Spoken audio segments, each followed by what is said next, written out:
শিক্ষা ব্যবস্থা সংস্কার করা অন্তর্বর্তী সরকারের অন্যতম কাজ। প্রধান উপদেষ্টা দৈনিক শিক্ষা .com থেকে পাওয়া।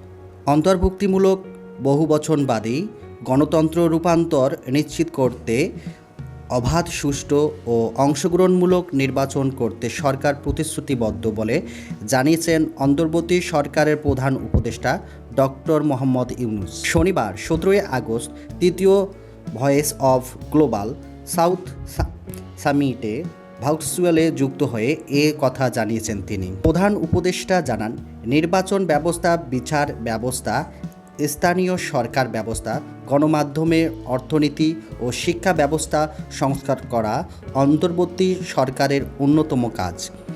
এ সময় ভারতের প্রধানমন্ত্রী নরেন্দ্র মোদীকে বাংলাদেশ সফরে আমন্ত্রণ জানান ডক্টর মোহাম্মদ ইউনূস।